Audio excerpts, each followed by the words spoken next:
O custo de tudo é o esforço. Não o esforço de um dia, não o esforço de fazer uma vez, o esforço diário, cotidiano, o esforço repetitivo. Esse é o custo e essa é a questão importante. E eu vou usar uma metáfora importante: esforço é banho. Tomou hoje? Ótimo, parabéns. Amanhã, de novo, no outro dia. Esforço é diário. Não existe dieta de uma semana. Começando por esse campo. Se você fizer uma dieta de uma semana, vai descobrir que o peso que você perdeu é vingativo. Ele volta acompanhado, ele volta com amigos. Você quer, se é importante para você, isso não é definido eticamente, é só uma questão de vontade. Você quer emagrecer, é um projeto de reeducação alimentar para toda a vida. Quer guardar dinheiro, não é que no mês de dezembro eu vou guardar dinheiro, é um péssimo mês para guardar dinheiro. Não é que no ano que vem eu vou guardar dinheiro, tem que ser hoje. A todo instante, esforço é banho, é diário, é repetitivo. As pessoas chamam isso por uma palavra não tão recente em português, mas muito usada agora: resiliência. A capacidade de enfrentar pequenas crises. As plataformas marítimas não caem por causa de tsunamis, elas caem por causa das marolas diárias. Ninguém mais escuta ninguém, façam o teste. Ao voltarem a casa hoje, digam à pessoa que lá ficou: eu estou cansado. O que os senhores e as senhoras ouvirão? Quem está casado há mais de 12 horas sabe. Eu estou cansado. O que eu escuto em casa? Eu também. Eu acordei às 4, acordei às 13. Eu tenho uma dor de cabeça, eu tenho um tumor. É uma concorrência permanente. Ninguém ouve ninguém. Estamos loucos para falar a nossa opinião sempre. Então, ouvir para que essa ação estratégica. Lembrem, as escolhas são livres. Insisti nisso desde o início. As consequências são obrigatórias. Eu como o que eu quiser, a consequência é obrigatória. Eu bebo, fumo, faço o que eu quiser, a consequência é obrigatória. Eu acordo a hora que eu quiser, a consequência é obrigatória. Então é preciso lembrar sempre que você é livre, mas você não pode produzir a consequência diretamente dentro da sua liberdade. As decisões são feitas em meio a mudanças. As decisões são feitas em meio a um mundo muito complicado, um mundo de mutações muito dinâmicas.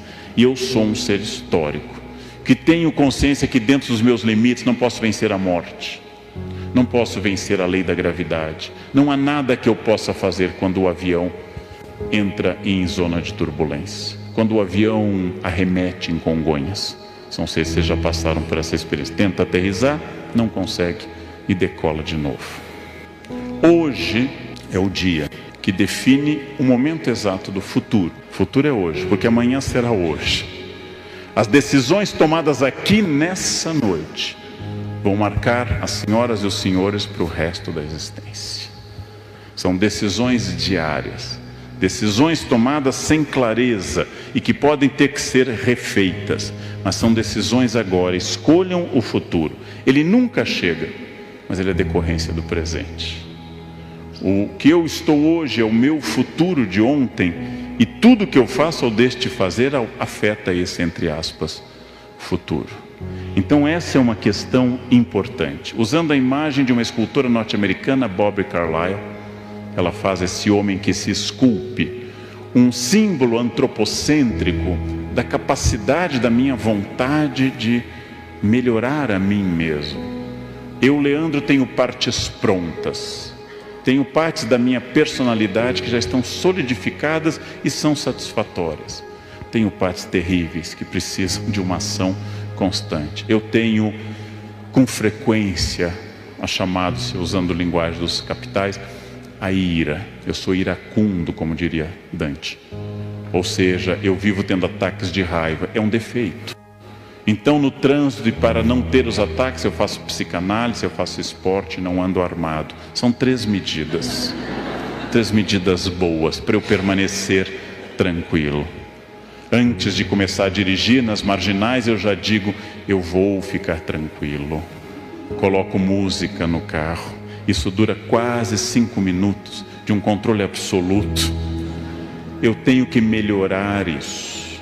E me alegro que depois de 35 anos de magistério, E quase ao mesmo tempo dirigindo, eu nunca matei uma pessoa, nunca bati em nenhum aluno, mas é uma luta cotidiana. Mas por vezes essa minha ira aparece em irritação com as pessoas que trabalham comigo. Eu sou muito rápido, algumas pessoas são mais lentas. Essa irritação vem, depois eu peço desculpas. Uma pessoa ética não é a que não erra, senão a ética seria a ciência dos anjos. A ética trata das pessoas que erram e têm dor com o seu erro e querem retomar o caminho correto. A ética não fala de ninguém perfeito, fala de pessoas perfectíveis, não perfectum, feito até o fim, mas em processo de perfeição. E quando eu erro, eu tento voltar atrás, peço desculpas, me arrependo, a dor me acomete, a consciência me acusa e eu volto a essa luta constante que vai ser até o final da minha vida. Ou seja, as partes que eu tenho que lutar, as partes que estão boas, há partes que sempre foram fáceis, há partes muito complicadas. E tudo isso é o processo de eu me construir. E essa construção ela é muito, muito importante, porque com essa mensagem com a qual eu encerro a nossa reflexão, eu sou sócio majoritário da minha vida. Na minha educação, minha mãe insistia muito na frase na infância: todo problema que começa com eu é seu. Todo problema que começa com a palavra eu é seu. Só nos traga problemas que comecem com a palavra, o pronome nós. Eu é um problema seu. Então essa questão é uma questão importante. Eu sou sócio majoritário da minha vida. Eu sou a pessoa que produz essa vida. Sócio majoritário não manda em tudo, é importante lembrar, mas manda bastante. Sócio majoritário não controla tudo, mas tem um imenso controle sobre as pessoas. Então eu sou o que produz a minha vida. Muitas pessoas me dizem: está chegando o Natal, eu me sinto triste no Natal, não gosto do Natal. Bem, transforme seu Natal numa data alegre.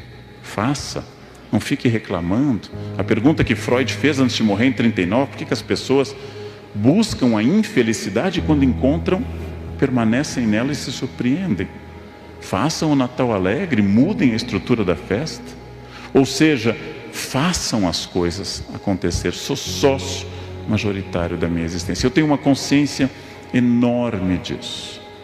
O corpo que eu tenho, o que eu sei, a família que eu construí, o conhecimento que eu acumulei, as minhas virtudes e os meus imensos defeitos começam com o pronome pessoal reto, eu.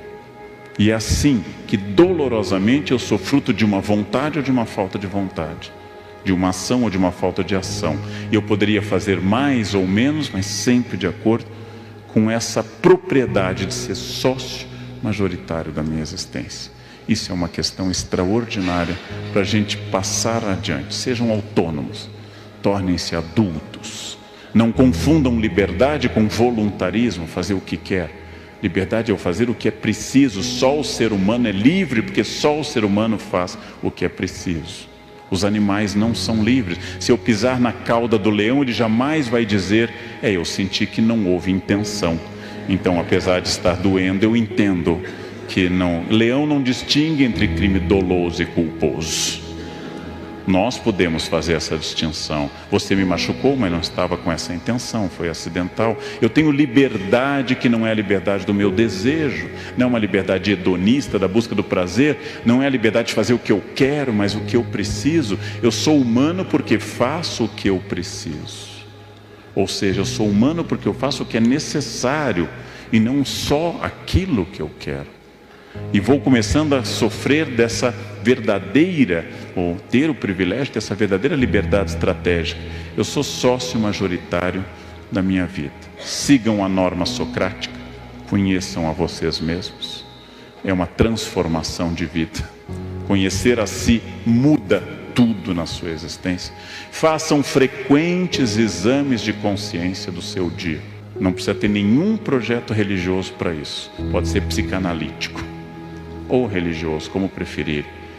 Como eu me comportei hoje, a quem eu ajudei, a quem eu incomodei, com quem eu fui grosseiro, com quem eu fui bom, como eu posso melhorar amanhã. Ou seja, trabalhem sobre si, trabalhem a sua possibilidade, sejam sócios da sua existência. Isso se chama autonomia, Isso se chama protagonismo, isso determina a estratégia.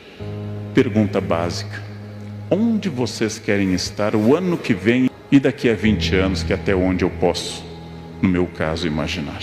Daqui a 20 anos. Onde eu quero estar? Com quem? Se vocês tiverem clareza do ponto final, terão clareza da estratégia. Se tiverem clareza da estratégia, correm o risco de chegar lá. Correm o risco. Não a certeza, mas a chance matemática de chegar lá. E nisso, o resultado de tudo isso é chamado de plenitude. Para uns, para outros, simplesmente uma palavra tradicional de raiz indo-ariana: felicidade.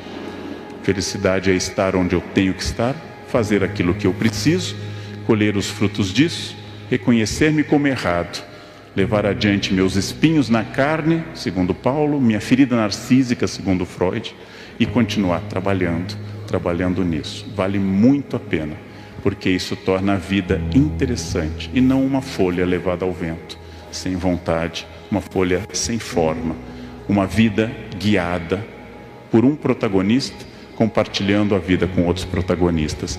E é isso que a gente chama propriamente de felicidade. Então, ética e moral são históricas. Já foi ético queimar feiticeiras, já foi moral queimar feiticeiras. Não deixarás viver a feiticeira, lemos no Levítico. Punir os que erram, lemos nas obras de misericórdia da igreja. Já foi ético fazer isso. Hoje a versão disso é aquela posição a favor da pena de morte que diz: quem preserva o lobo, pune a ovelha. Essa é a versão atual do não deixarás viver a feiticeira. São questões absolutamente históricas. Tudo em história diz respeito a um valor que não existia, em determinado momento passou a existir. Quando eu proponho essa leitura através do tempo, quando eu coloco as coisas em distância temporal, eu começo a perceber que os nossos valores são valores históricos. O que é histórico nessa sala? Em primeiro lugar, uma plateia onde há a presença maciça, desejável e agradável de muitas mulheres. Há 100 anos, no encontro de farmácia, não haveria nenhuma. Há 100 anos, as universidades inglesas poderiam aceitar alunas mulheres, mas elas não teriam direito ao diploma. Há 100 anos, ao fazer medicina, algumas mulheres pioneiras faziam o curso de medicina, aprendiam tudo e melhor que seus companheiros homens, e ao final iam para casa porque não podiam ter diplomas. Nessa plateia onde há mulheres, dado histórico, existe também liberdade suntuária, ou seja, cada um se veste como quer. Há 100 anos, num encontro de profissionais, todos estaríamos de terno e gravata. Hoje só o nosso presidente elegante, ao lado estão com a cor amarela da farmácia, né? A cor em homenagem à cor da farmácia, né? Nós, se perscrutarmos o auditório, encontraremos, quiçá, até um croque escondido no meio das pessoas. Sinto que sempre há alguém com um croque, né? E no fundo essa pessoa é uma boa pessoa. No fundo ela é um ser humano normal, né? Um cidadão brasileiro com direito à existência, com tudo isso. Bem, tudo isso são dados históricos que também dizem respeito a valores históricos que mudam, como eu citei, que eu apanhei no interior do Rio Grande do Sul na década de 60, e hoje há uma lei e há uma compreensão de que as crianças não podem ser punidos porque isso é ético. Que a lei da palmada proíbe ao pai de impor ao filho limites físicos.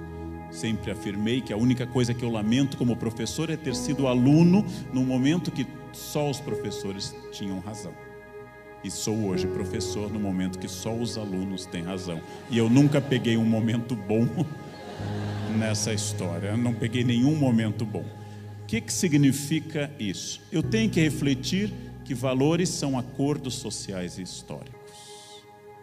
Dizer o que é certo e errado depende de um determinado valor, de um determinado momento. Que estes valores são inseridos numa ordem simbólica, cultural e histórica, não são absolutos.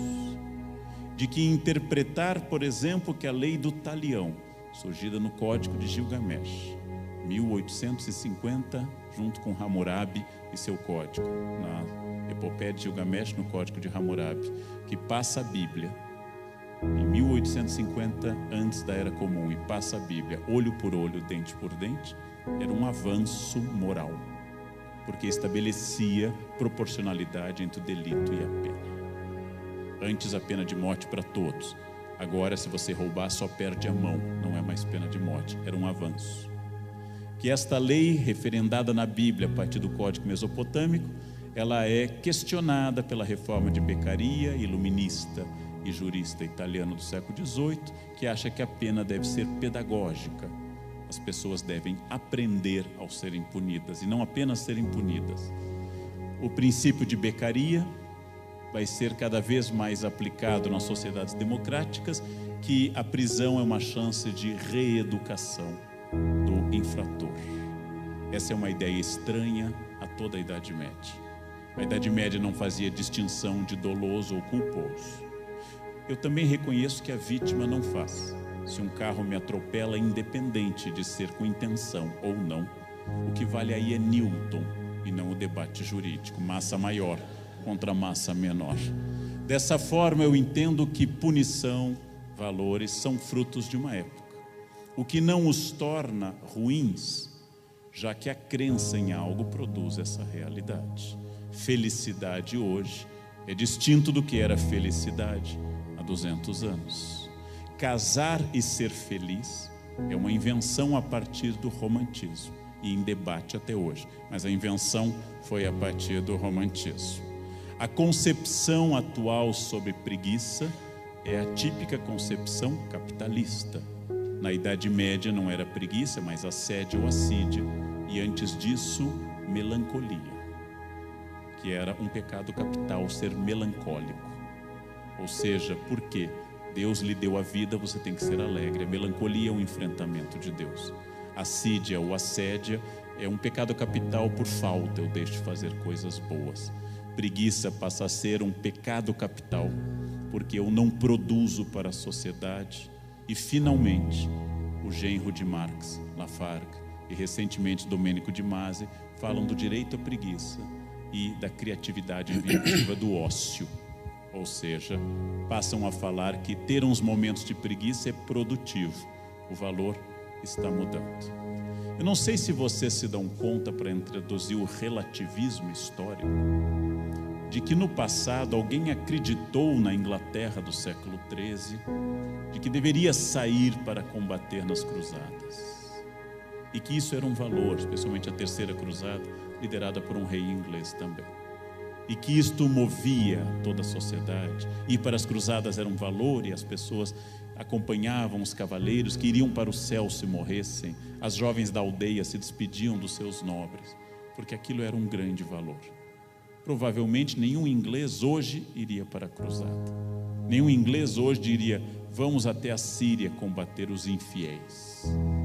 Este valor passou.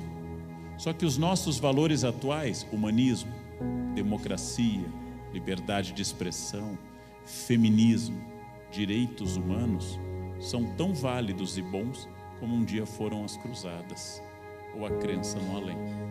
Os valores que eu compartilho, de que é uma violência extrema, a cultura do estupro no Brasil, são valores históricos. Não era assim antes. E talvez não seja no futuro. Dentro de 200 a 300 anos podem estar olhando para nós e pensando, eles acreditavam na democracia, e algum jovem vai dizendo assim, não, senhor, isso é impossível, não acreditem. E eles acreditavam que o voto elegia o melhor. Mas veja, Trump, não, o voto elegia o melhor. Aí eles dão uma lista de todos. Mas eles acreditavam na democracia, apesar de elegerem essas pessoas? Sim, eles acreditavam que aquilo era a melhor forma administrativa. Quando na verdade, se eu fizer um sorteio na lista telefônica de Nova York, eu provavelmente terei, do ponto de vista matemático, gente mais capaz do que a das urnas. Então, todas essas ideias é para que a gente possa perceber que é muito importante discutir valores éticos, É muito importante discutir princípios, não porque eles sejam eternos e absolutos, porque eles sempre foram históricos, mas porque toda a sociedade precisa de acordos de coexistência. Ora para impedir a força bruta de um contra outro, como quer Hobbes, ora para extrair o melhor de cada um, como pensa Rousseau, ora para que a sociedade se torne transparente, ora para que o indivíduo seja livre, como afirma Stuart Mill, ora simplesmente para que o Estado não nos oprima, ou que a polícia não ganhe autonomia demais, ou que os bandidos não ganhem. Mas será curioso no futuro que os analistas da sociedade brasileira interpretem que a única instituição brasileira que recebe a classificação de organizada é o crime. Nenhuma outra. Não há igreja organizada, Estado organizado. Só existe uma coisa que tem a palavra organizado sempre nos jornais: crime organizado. Só somos bons e organizados numa única instituição, que é o crime. Nas outras vale a livre iniciativa, o caos e assim por diante. E é importante lembrar que os criminosos também têm códigos éticos, aliás, de uma dureza exemplar. Criminosos também têm códigos éticos. A visita à prisão, tive a oportunidade de fazer palestra em instituição prisional, a visita à prisão tem códigos éticos precisos. Um preso não pode olhar para a esposa, namorada de outro preso. Tem que baixar o rosto ao passar no corredor. É um código ético. Claro que se eu considerar uma ética que seja um pouco mais elástica que uma ética absoluta, aquilo é um código. A máfia tinha seu código ético. Os políticos têm seu próprio código ético.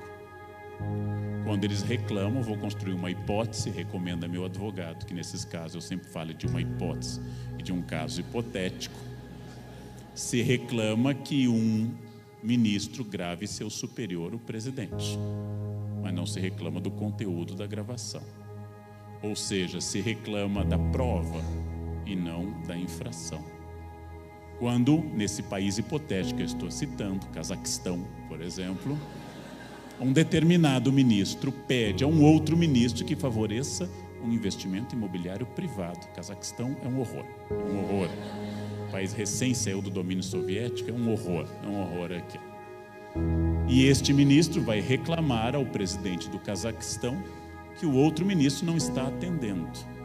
E o presidente, em sua defesa, diz, quando vem a público, não, eu não favoreci nada. Quando a resposta correta seria: um ministro meu querendo benefício particular sobre si, dentro do sistema público, tem que ser demitido imediatamente. Seria o presidente do conselho querendo usar o conselho para favorecer sua atividade farmacêutica. Seria o professor da universidade querendo que a universidade só escolha um livro, o seu. Isso seria inconcebível e deveria ser possível, passivo de demissão imediata. Mas não, se discute se é ético gravar. E se discute que eu de fato não influenciei, eu apenas disse que eles se entendessem. Imaginem em outra situação mais de cunho de moral pessoal do que de princípio político, se um professor vai à direção dizendo que o outro professor não permite que ele exerça pedofilia com a turma. E o diretor: não, vocês se entendam, isso é entre vocês, não me tragam esse problema. Quando a gente transfere esse discurso ao absurdo, a gente entende isso, que se eu sou superior, diretor, coordenador, gerente de qualquer instituição, inclusive uma farmácia, eu não posso dizer, vá se entender com o outro diante do ilícito, porque apesar da ética ser histórica, dentro de cada momento histórico, há limites da lei e da convenção social. A nossa convenção social afasta alguns comportamentos e afasta algumas práticas. E a nossa felicidade depende desse acordo de comportamentos e práticas nesse momento. Fui educado numa família conservadora do interior do Rio Grande do Sul durante a ditadura militar. Os valores que me formaram, alguns felizmente, foram ultrapassados. E eu vou entrar naquele cargo que existe há milênios, Aquele cargo que está presente no profeta Isaías, está presente no Atos dos Apóstolos, 5º livro do Novo Testamento, que é dizer no Atos dos Apóstolos, ou o profeta Isaías, que quando ele era jovem as coisas eram melhores. E que o mundo atual não tem mais jeito. Isso está na boca de Isaías, está na boca do autor provável dos Atos, Lucas, quando dizer: naquele tempo a comunidade de Jerusalém repartia o pão e não havia necessitados entre eles. Hoje já não é mais assim. Estamos falando do ano 90 da era cristã. Quando um intelectual pega sua pena, seu cálamo e diz: estamos vivendo uma decadência terrível e os jovens não leem mais como se lia. A primeira pessoa que me disse isso foi meu pai, advogado e professor de latim. Hoje ninguém mais lê como nós líamos. E provavelmente meu avô deve ter dito a ele que os jovens não eram mais como eram. Por quê? Os jovens não são como eu e não têm os mesmos valores que eu tenho. Essa é uma das principais virtudes dos jovens. Eles não são como eu sou. Eles terão um outro mundo. Para que esse choque não fosse tão claro e tão evidente, quis a seleção natural que nós durássemos pouco. Até 1900, a média de vida do planeta era de 40 anos, evitando um longo choque de gerações. A medicina está tornando a vida insuportável, porque fez que eu ainda enfrente meus avós, meus pais e meus filhos. E nós ficamos dizendo que não se adapta mais e fazemos as perguntas erradas. Por que você não desliga o celular durante esse jantar? Resposta óbvia, em primeiro lugar: não estou interessado naquilo que está sendo tratado nessa mesa. O que me interessa é estar longe daqui. Resposta também óbvia: porque eu não posso desligar o meu contato com o mundo. Quando surgiu o Face, eu, seduzido por pressões sociais, abri um perfil. Passei 3 meses na rede. Constatei que as pessoas informavam se havia sol ou se haviam comida. Passei 3 meses contemplando aquilo e decidi que o Face não era o meu campo. Deletei um perfil já lotado. E um aluno de 18 anos me pergunta no primeiro ano de graduação: professor, assustado, o senhor deletou o seu perfil? Eu disse: sim, o senhor perdeu todos os seus amigos. E me veio à cabeça a frase do grande Zygmunt Bauman, que disse que nos seus 90 anos de vida havia cultivado 4 amigos. Uma amizade demanda anos, inclusive porque ela é um item de investimento. Não é possível ter muitos amigos. É caro. Eles se reproduzem, eles casam, eles têm eventos, têm que dar presentes. Não é possível ter muitos amigos. Apenas Roberto Carlos pode dispor de 1 milhão de amigos, devido à renda. Olhei para aquele aluno e percebi não que exatamente ele era inferior a mim. Obviamente não. Mas que ele dispunha de um conceito de amizade que não era o meu. Minhas amizades são pouquíssimas. Eu tenho poucos amigos, muitos colegas e milhões de transeuntes, fantasmas, que voam pelos fótons das minhas relações pela internet. Ou seja, tínhamos diante de nós um desafio, e esse desafio era entender 2 conceitos de amizade. A tendência é dizer: no meu tempo, amigo era amigo. Bem, essa ideia de que amigo era amigo é uma ideia que está em Montaigne, na sua belíssima definição sobre seu amigo Etienne Lavoisier, que, instado a dizer porque ele era amigo de Etienne, já falecido, ele diz: porque ele era ele e porque eu era eu. Bom, há uma noção de amizade filosófica que é transformada pela maneira de eu me comunicar. E quando eu me comunico através da internet, eu crio e eu sou inimigo daqueles que dizem que os jovens estão menos inteligentes hoje. Eu sou um inimigo figadal dessa ideia. Dou aula há 34 anos e meus alunos não são menos inteligentes hoje. Eles são diferentes. São menos capazes de uma análise prolongada de um texto da complexidade semântica e léxica do Padre Vieira, mas são capazes de ler várias coisas ao mesmo tempo. São capazes de uma percepção muito rápida. Quando eu entendo isso, Eu entendo como o meu texto, especialmente meus textos nos quais tento ser simples, como nas crônicas do Estadão, e recebo a notícia que eu estou escrevendo de forma parnasiana, porque eu usei verbos sofisticados como contradisse. Fulano contradisse cicrano. Eu estou escrevendo para um público que morrerá comigo, provavelmente. Mas quando eu consigo entender que através de imagens, de WhatsApp, esses jovens estão introduzindo uma outra maneira de pensar, e que isto não é inferior ao meu amado William Shakespeare, de quem sou admirador e tradutor, eu entendo que existem formas de comunicação. Mas nos dias de hoje, no século XVIII, os portugueses da época de Bocage se referiam uns aos outros como vossa mercê. Os portugueses do XIX se referiam como você. Os portugueses do XX introduziram com a internet o termo um pouco semita, porque omite as vogais, VC. Provavelmente nossos netos usarão apenas o som do V, seguido de carinhas multiplicadas. Essas carinhas constituem um código hieroglífico que é inacessível a quem fez curso de datilografia. Eu não consigo adicionar as carinhas corretas que expressem de forma complexa.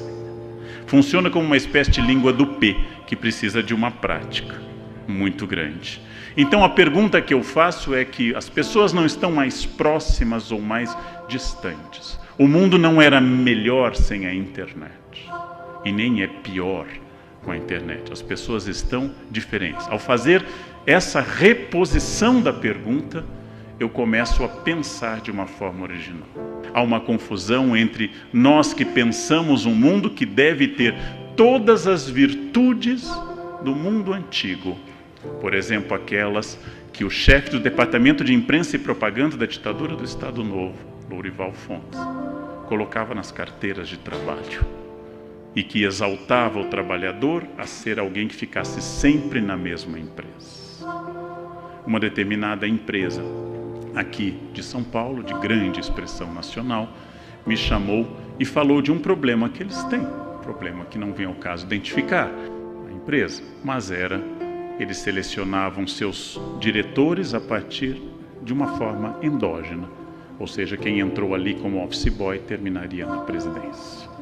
O problema é que as gerações milênio, X e Y, não têm mais um projeto de 30 anos numa empresa. E talvez não possam ter. O que estará atuante daqui a 30 anos? Eu não tenho a menor noção, porque pela primeira vez na história, a aceleração é de tal forma transformadora que os paradigmas não mudam mais de uma geração para outra, mas mudam dentro de uma mesma geração várias vezes. O futuro pertence aos profetas, aos jogadores de búzios, aos astrólogos, à turma do tarô. O passado pertence ao historiador. E a todos nós que vivemos entre o diálogo do passado, que se esvai, como na metáfora de Agostinho, no capítulo 11 da Cidade de Deus, e de um futuro que nunca chega, nós vivemos num momento em que ninguém sabe o que acontecerá. Nada sabemos sobre o futuro.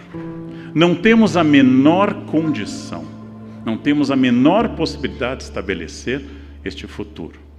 Mas temos as condições de questionar as perguntas sobre o presente e entender que eu não sei o que ocorrerá em 10 ou 20 anos, mas as pessoas mais bem preparadas estarão em uma posição melhor para fazer novas perguntas. Eu diria que reformular as perguntas, não criar a nostalgia do passado, aprender a ouvir meus críticos e, por fim, formular algo que seja inteiramente novo, mantendo aquilo que não muda. E uma das coisas que não muda é a frase do famoso Francis Bacon, com a qual eu encerro essa fala.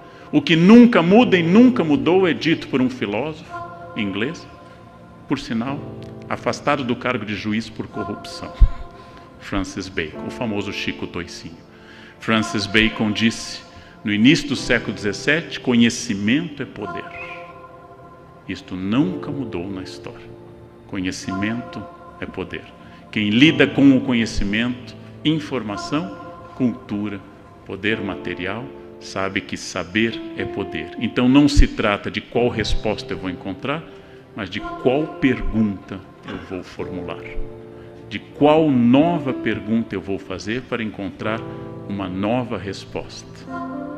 Conhecimento é poder. Quando eu tenho uma nova atitude, um novo enfoque, eu mudo. Durante 300 anos na cidade de Górdio, todos tentaram desatar o nó, já que a profecia dizia que quem desatasse o nó governaria a Ásia. Alexandre olhou e viu que todos tentaram da mesma forma. Pegou a espada e cortou o nó ao meio. Não se trata de dar uma resposta a um enigma conhecido, mas perguntar qual a base, a arquitetura e o andaime desse enigma para dar uma outra resposta. Como dizia Bill Gates, se eu perguntasse aos meus clientes, citando Henry Ford, o que eles queriam, eles teriam dito cavalos mais velozes, e eu dei o Ford T. Às vezes não é exatamente o que as pessoas querem, mas o que nós podemos perguntar que façam elas desejarem mais e melhorar. Esta é a nossa contribuição, inclusive, para a cidadania de um país tão atacado ultimamente nas suas bases estruturais e que só continua existindo porque vocês e eu continuamos acordando cedo, trabalhando e fazendo o que devemos fazer, senão já teria desabado por completo.